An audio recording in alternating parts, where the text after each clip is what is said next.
Maruru ma COVID-19 mathiete na mbere na kuhinyiriria andu akuru na makiria aria maikaraga mwena wa Korogocho kaunti-ini ya Nairobi, undu uria utumite gikundi kimwe gwicokaniriria na kwambiriria kuheana uteithio kuri andu aya.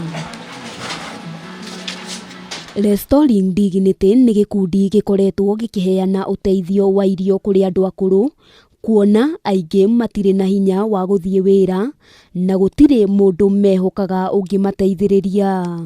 Kuna mahali hawezi weza kufanya nini, hawezi weza kulala akiwa amejifunika hizo makaratasi juu pia kuna space. Na pia mvua ndio hiyo, unapata saa zingine wanajifunika makaratasi watu wanasimama mpaka kukucha.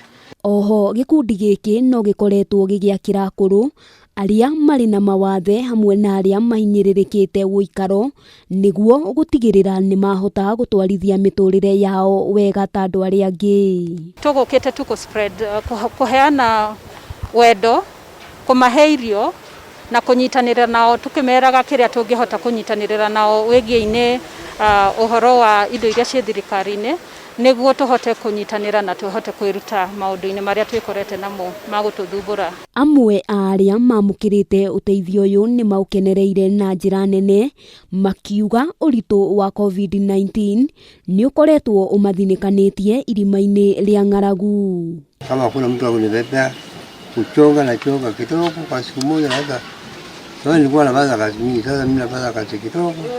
Nyumba yangu ilikuwa pale inaitwa Girogoni mahali ilikuwa imelala kabisa, ilikuwa karibu kunilalia.